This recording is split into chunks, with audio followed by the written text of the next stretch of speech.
a train came. A train. It was a train, y'all. It was a train. You know, when you're in labor, everything feel like it's taking forever. Hey, you guys, I wanted to do a quick video. Say, hey, y'all.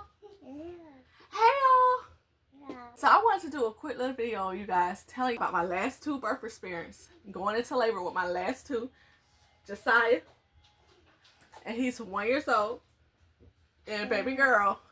And she's 2 months. Don't eat all the candy. Okay. So, I'm going to tell y'all how I almost had Josiah in the ambulance truck. I'm going to tell y'all how I had Josiah in the ambulance truck. I had him in the ambulance. Like, I pushed him out, went into labor, had him in my arms in the ambulance. What happened was, I happened to go to the doctor earlier that day. I went to the ER early that day, and they sent me to the back, and I was having contractions, but I don't know if the contractions died down or whatnot, but I kept having contractions, but they felt like it wasn't fast enough, like it wasn't consistent enough, like I was having them like every 7 minutes or whatever. So they checked me, and I think I was 4 centimeters. The nurses checked me and monitored my contractions. They felt like, oh no, she's not in labor, da da da. So I forgot what time I had it. I know it was like around 7, 8-ish p.m. at nighttime that I was at the ER. But they ended up sending me back home after I stayed there for like an hour. They sent me back home because I was having contractions every like 7 minutes, but they sent me back home because I guess they had a whole bunch of people that was there for their contractions, whatever. He said that he wouldn't be surprised. Like, he said if you constantly having contractions, or if it's pick up worser, then come on back in. But they already had the hospital full with different people who, I guess, it was in labor and they had delivered their babies, whatever. So I was, of course I didn't like it. And mind you, with all my pregnancies, my water never broke. So anytime I went into labor, my water never broke. They had to break it. So they couldn't really base my labor on my water. Most times, anytime I went into labor, it was by me having contractions. It never was by my water breaking. So they ended up sending me back home. I went back home. Mind y'all, I was in pain. I think I was like doing baby exercise to help me when I was having pain, so it won't be so intense. So by the time, I think maybe 2-3 hours passed. Mind you, I was 4 centimeters. 2 or 3 hours passed, and I felt like it was just getting intense, and I had to wake my husband up. And it was 1 in the morning. I think it was 1 in the morning, and it was so intense. I woke my husband up, and I said, yeah, I can't hold it no more. We gotta go. Mind you, we live an hour away from the hospital. So this is like an hour drive. 38 weeks with him, and the next day I would have been 39 weeks. And I think that's another reason why he didn't want to keep me, because he said that you're 38 weeks, and we only induced around 39 weeks. So that was another reason, even though I was already 4 centimeters. So I woke my husband up. We went down there. We started driving. So we're on our way to the hospital, and I'm pulling my drawers down, you guys. I'm in the car. The air is first. The window was down. Because when you in labor, you have all types of pain. You got to focus on your breathing. So I had the window down. Then I had to pull the window up because, when you in labor, you feel like you want to do so much crazy things. Like you want to open the door, you want to jump out of the car. It's just a lot of stuff was going through my mind. So I pull up the window, and I had my husband turn the air all the way up because I was so hot. For some reason, it was super cold in there. He said that it was so cold in there, but to me, I was just super hot because, when you're in labor. And I had the air blasting, and I was squeezing onto the thing like this. The net thing, when you sit in the chair, you got the net thing. I was just squeezing on like this. Every time I had a contraction, I was just squeezing as hard as I could. And I was just trying to hold my composure, and I ended up started pulling my drawers down. Mind y'all, we live an hour away, like I said, so we got, I want to say 40 minutes. We made it 40 minutes up there, 40 minutes, and we only had about 20 more minutes, and I was like, it happened. So a train came. It was a train, y'all. It was a train. It happened so it was a police car parked over there to the side. So he ended up calling 911 on his thing, and they told him to go to the police, turn around, go to the police car. So he turned around and he went to the police car that was parked on the side. And he was like, my wife about to have a baby. I believe she's about to have a baby. She keeps having contractions, da da da. And you know me, I was just crying, screaming, you know, I was screaming every contraction, like I breathed, but then when I had a contraction, I was just freaking out. I was just freaking out and screaming. And mind you, my legs all the way open like this, because like I felt like I couldn't sit still because it was so much pressure, and I felt like the baby was just about to come out. So I'm in the car sitting like this with my legs like this, and he's like, she's about to have the baby, he's about to have the baby. And I don't know what they had in the car, but they pulled out some type of sheet thing they had in the car, like plastic sheet thing that they had. And I was just like, I wasn't really looking at them, because I was just like, if I'm gonna have this baby, like well, my thing all open, I was like, I ain't gonna know what they even look like. So if I was to go to the store, I wouldn't even know what these police officers look like. So it was about 3 to 4 of them, you know, just like ambulance, and the ambulance, they was dragging their foot. I think it took them at least 10 minutes to get to me. It was taking a little bit, a long time. You know, when you're in labor, everything feel like it's taking forever. So they were like, they need to hurry up when she had a baby. They need to hurry up. I forgot what word he said. He said something. And he like, they need to hurry up. She's crowning, something like that. And I was like, huh? They need to hurry up. I ain't never deliver a baby, but we got something if it fall. And my husband was saying, one of the police officers had his head turned. One of the police officers had his head turned, because, you know, I had my stuff all the way out. Like, I couldn't help it. And I'm surprised I kept my shirt on, y'all, because I was in so much pain. And when you're in that type of pain, you want to just take everything off. You just don't care. When you're in pain, you don't care. You don't care. Like, you not there. Like, you there, but you're not. And so I didn't even look at them, because I said, if I ever was to see them in the store, I don't want to know what they look like, because it was terrible. I said, I ain't even going to look at them. But the illness finally came, and she was like, well, she said, you have a contraction back and forth. Do you want to have your baby in here, you know, in my car, or do you want me to try to hold out and make it to the ambulance truck?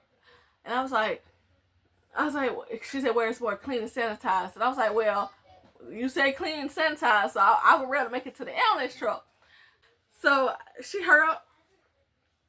And by the time they came, I think I was having contractions every 2 to 3 minutes. By the time I skipped that part, by the time the police and I pull over and all that, them contractions pick up. So it was like every 2 or 3 minutes. So I was like, okay, well, this cat contraction, after it went, they finally pulled me, got me to the ambulance truck. I'm like, oh, this lady was so aggravated. She was so aggravated. She was like, oh, you're not in, contractions. The baby not coming yet. It's not coming yet, because like I said, my water never break when I go into labor. It never break. So she was like, oh, you just having pains. You're not in labor. Da da da. So she just had this irritating voice. So I just kind of try to tune her out. And that's, you know what, out the blue, I just kept having pains, and I was annoying her, and I was screaming and squeezing onto the thing. And then, you know what, she said, oh, you is in labor. I see the head. Mind you, my water bag didn't break, but you could see. She's like, push. So I was just pushing, you know, making face, you know. I was just pushing as hard as I could. She's like, push. So it was just, now mind you, we had another boy in there, but he didn't help. I don't know if he was traumatized, because he didn't help it. So it was just me and her trying to figure it out. And she's like, I'm new. I mean, she said, I just learned this week, da da da.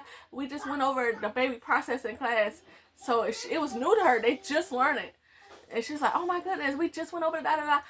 But, so me and her was new. We both was new. So I understood. So I went and, you know, she was doing the best she could. So she grabbed some type of paper they had in the thing, some type of sheet paper they had in the ambulance truck. And I pushed. And I didn't even push that long. I pushed, and then you know what? He came. My 1-year-old came out. Or he go. Then you know what? My baby came out of me. Like she had the baby, and she was like, "You okay? You okay?" And I guess a lot of blood was coming up out of me. I said, "Girl, I feel good now.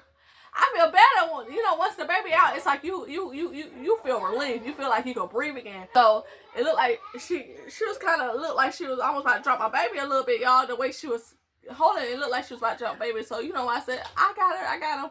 So I had hold him while they the driver continued to drive to the ambulance.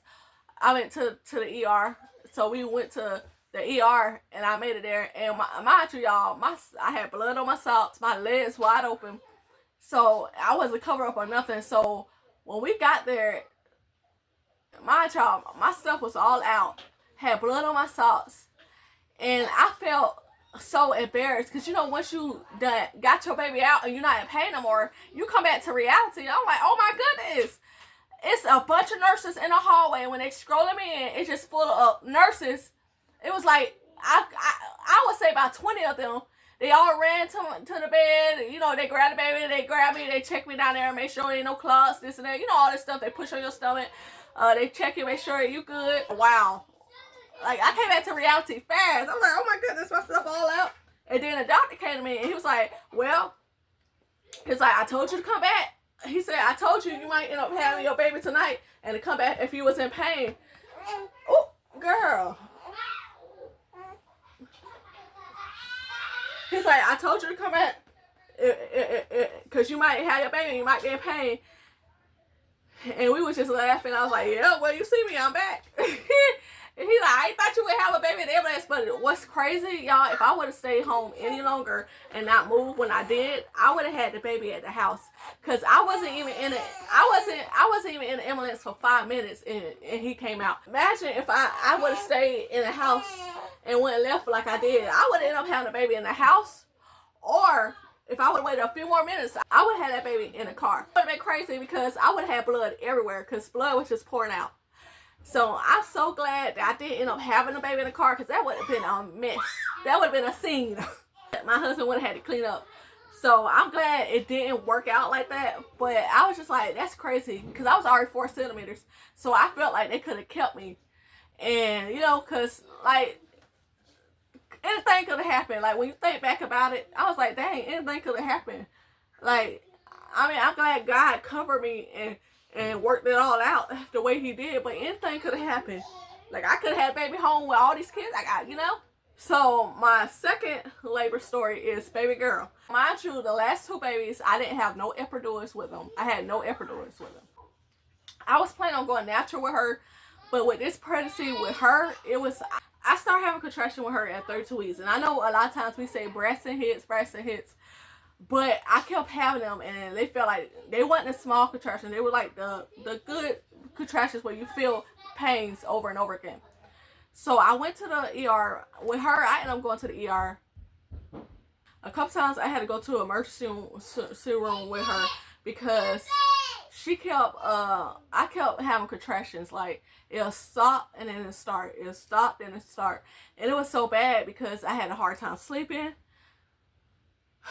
It was terrible. Like, I never felt that with none of my kids where I had a hard time just sitting back. I just had a hard time, you guys. And when I went to the ER, they had it on a monitor and you could see the contractions. I was having contractions. It wasn't breast hits. It was the real contractions. So I had contractions up until I had her, and I had her at 39 weeks. She lasted the whole time, 39 weeks. But I was having contractions, and I was 4 centimeters. No, I was 2 centimeters with her. I was 2 centimeters. But I was having consistent contractions with her. Consistent. Up until I had her. And a lot of times it would be every 7 minutes. Some days it would be every 5 minutes. And then it'll stop. And then let's say, do it again every 5 minutes. And I'd be like, okay, I'm going. I went to the ER so many times. They say, you're having contractions, but she's not dilating. She's not. So I was having contractions, but she wasn't dilating. And they had gave me steroid shots. They gave me fluids. They couldn't give me no medicine to slow the contractions down, only because my heart rate was too high. And the baby heart rate was acting up kind of too. So they didn't want to, risk that. So I couldn't get nothing to help slow it down. All they could give me was fluids and steroid shots to try to, so if she was to come early, they'll be, she'll be a little strong, she'll be, you know, strong enough. So that was just like torture. So when it was time for me to have her, and they had a suggestion of me getting induced and then getting epidural. At first I wasn't gonna get it, but I said I've been in pain for a long time with her. And I said, I just want an enjoyable labor. Like, I want a peaceful, enjoyable labor. Because the last two, like I said, I had natural. I didn't have no epidural.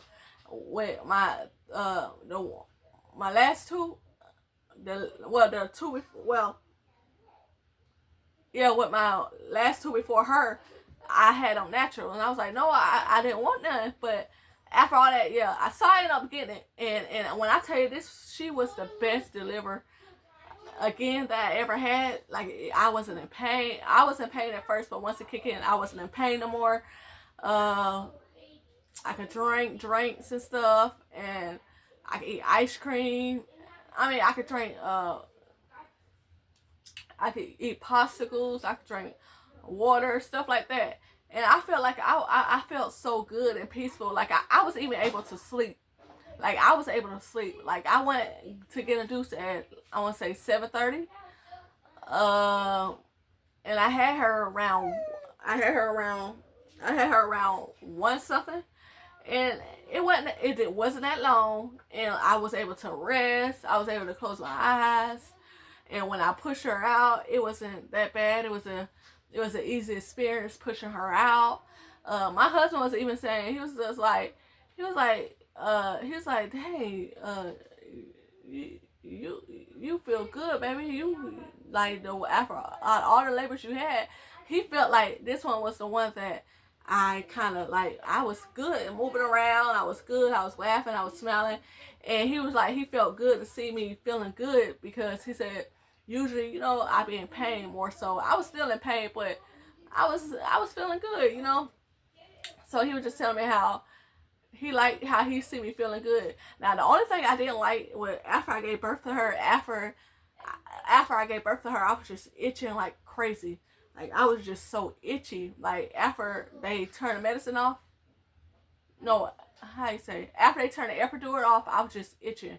And I think the fluids they was putting through my IV, she was saying something about it's part of the fluids because it's coldness in it, and it's probably causing my body to shake and stuff like that. And she turned the fluids off, and after a while I stopped itching, but I was itching so bad. I just kept itching. Anytime you get an epidural, a lot of times you have that itching crowd, like you itch real bad, and then after a while you calm down. But other than that, it wasn't that bad. Like, she came out. The only thing that was different with her is she came out crying.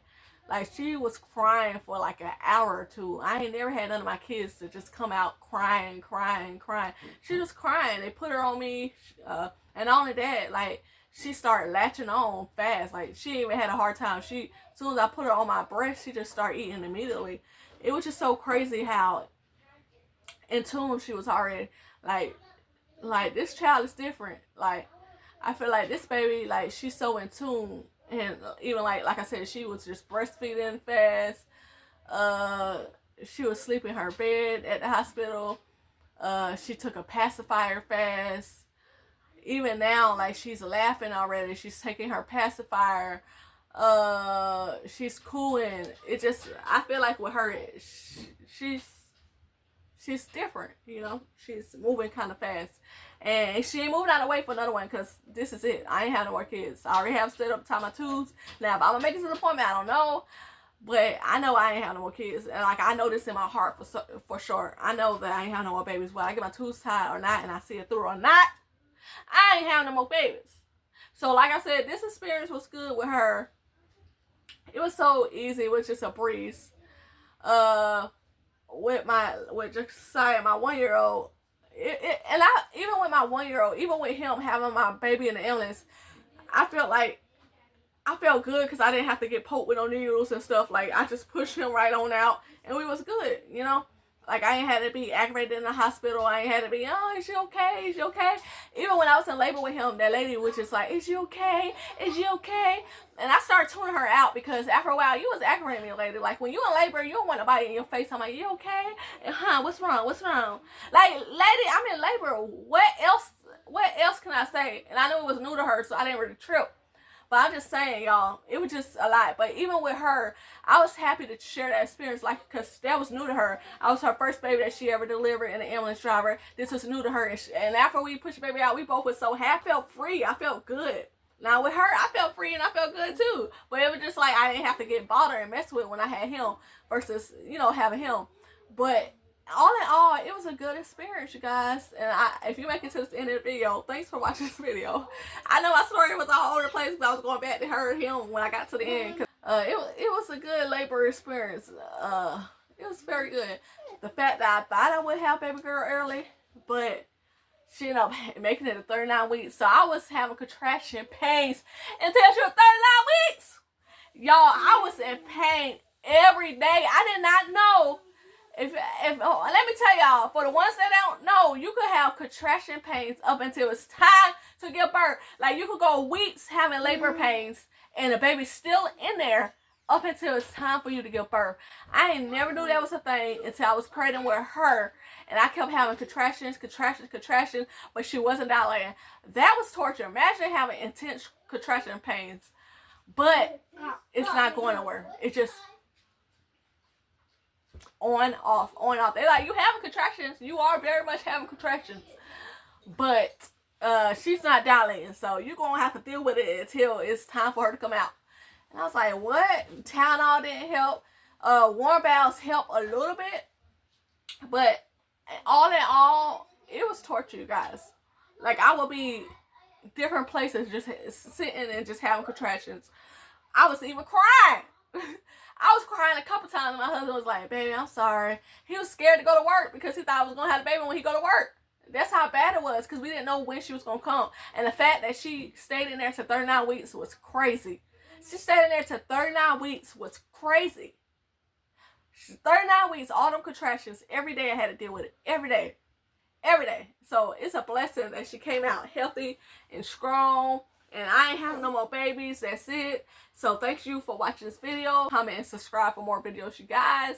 I hope this video was good because I went through some trauma having these babies. But it was a blessing just knowing that I had 7 beautiful children. Just knowing that all my kids came here healthy and I had a bunch of kids by the grace of God. I'm just so grateful that God covered each and every one of my children, because I know a lot of times when you have a lot of kids, some of them might come out with different health issues, and even if they did, I still would receive them and love them the same way.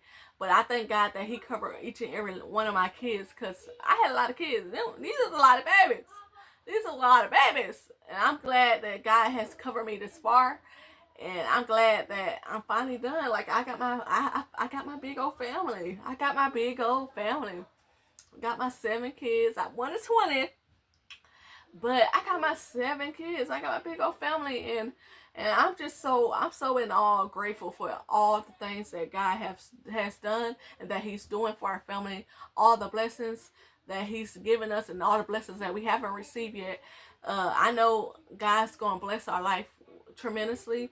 I know if we remain to trust and believe in him and we work towards our goal and we trust God, that he's going to work everything out for me and my beautiful family.